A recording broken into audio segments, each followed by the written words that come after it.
Hey, what's up everyone? Welcome to my review for Kinect Star Wars. And of course this is a live review because I'm doing a Kinect review, and it only makes sense that I do a live review because I can show you all the hand motions that go with this Kinect game. So you know what, let's get straight into it with the story. Yes, there's a story in Kinect Star Wars, and let me tell you, it's pretty damn generic, okay? The story in this, you play as a young Padawan, which of course is a young Jedi, a Jedi in training. And right in the beginning, you're training it up, you're using your lightsaber, you're using your force, whatever, and then, boom, you're set right into the battlefield. You know, you only get like 5 minutes of training, and then you're out there freaking risking your life already. And you're out there swooping and killing freaking droids and stuff. And then, boom, things happen, you're saving people, and then Sith come, and they're bad guys, and you have to defeat the bad guys, and it's a generic story, let me just say that. It has characters in it. It has characters from the movies, like Chewbacca and Han Solo and other people. But it's a generic story. It really is. It's not very compelling. I didn't care.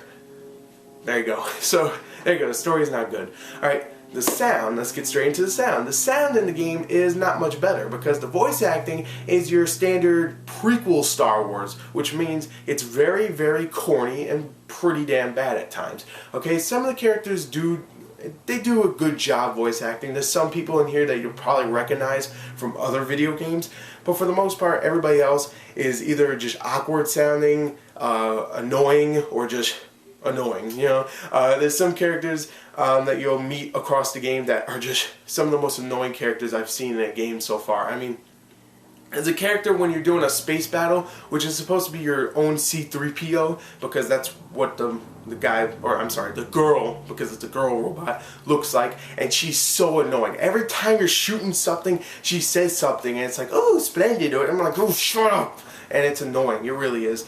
And the sound design is good, you know, for the most part. Everything sounds like whooshing lightsaber noises. I'm pretty sure you know how those sound, and things exploding in the background and stuff. But for the most part, the sound is also pretty damn generic. So, there you go. It's okay. Now let's talk about the graphics. The graphics in Kinect Star Wars is, again, just like the sound, a mixed bag, I would say. Because the environments themselves, they don't look all that appealing. I mean, there's a lot of blurry textures, a lot of uninteresting places you go. I mean, some of them are very popular planets and places that you go to in the movies, but in here they don't look all that appealing. They're like, whatever. It's very generic looking, very blocky.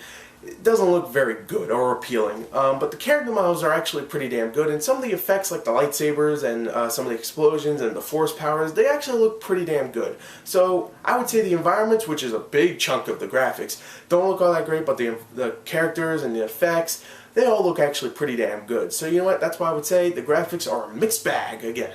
Another mixed bag. So, with that being said, let's talk about the biggest part of any game, the gameplay.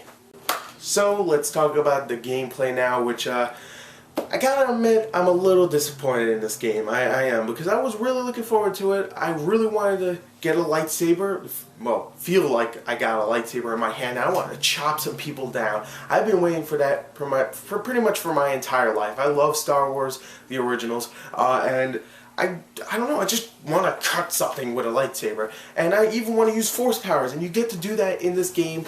But the thing is, it doesn't feel like you're cutting anything.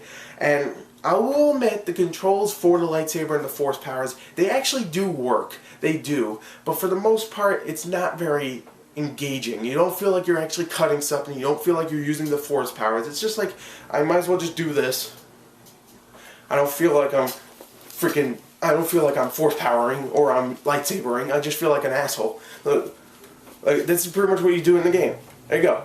And it's not that fun. It really is. In the beginning it was kind of fun, even though it didn't feel like you were actually using the lightsaber and stuff. But after a little while it gets repetitive, it gets boring, and I just didn't want to play anymore. And the story mode actually tries to add a little bit more variety in the game by going on like speeder bikes and whizzing around with the controls, and this is what you have to do when you have the speeder bike. And you'll be going on a spaceship, so you have to fire at spaceships and stuff, and that's cool, but the thing is, it's not very fun. So even though you added a variety, it's not all that fun. And if you have a friend and you have enough room, you could bring in a second player, but I wouldn't say that would bring any more fun than the first player, I mean the one player game would. And of course, besides the story mode, you also get a bunch of different mini games, and some of these are actually pretty cool, I would say. The dance game, even though we make fun of it and, oh, it's Han Solo dancing and stuff, it's actually a pretty good dance game, and some of the songs are kind of funny because they're parody songs of songs that already exist, but they put like Star Wars stuff in it, like Han Solo is riding solo on... Yeah, I know, it's pretty sad, but it's actually kind of entertaining. I mean, after you cry yourself asleep because your favorite characters are dancing like fucking idiots, it's actually kind of fun. The dancing game is pretty good. And also there's a game that is actually pretty damn awesome, which is called Rancor Rampage, where you do play a Rancor, which is this big monster thing, and you control him, you pick people up, and you throw them around, you destroy things, you just ram into things, and there's really nothing there to stop you from doing this. I only played a couple games, so maybe I didn't get into the part where people start fighting you off, but you have a time limit, you go around, you just destroy shit and try to get a high score, and it's so much fun. The Kinect controls for that definitely work, and it actually feels like I'm actually destroying shit, picking people up and throwing things. That should have just been the complete game. Just call it Rancor Rampage the game. I'll play that. I don't think I'll buy it, but I'll play it. It's actually a lot of fun. I would say it actually could be probably its own Kinect arcade game, and it would definitely work. I thought it was a lot of fun. You also have a couple other modes like the pod racing, which I barely played because, I'm sorry, the speeder bike part was sucky as hell, so I didn't really want to play the pod racing, and it was okay. It was probably the best racing game you could probably get on the Kinect right now, but for the most part, it's nothing special. It really isn't.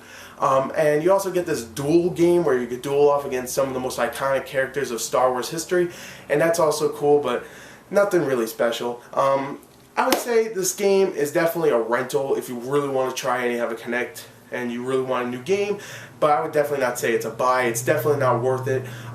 It's an okay game. It's good for a rental, but nothing more. Your kids might enjoy it if you're watching and you're old enough to have kids, but I don't think you would enjoy it if you have a brain. I kind of enjoyed it, so I guess I don't really have much of a brain, but I didn't love it. So there you go, there's my review. I hope you enjoyed it. I know it was a little longer than usual, but whatever.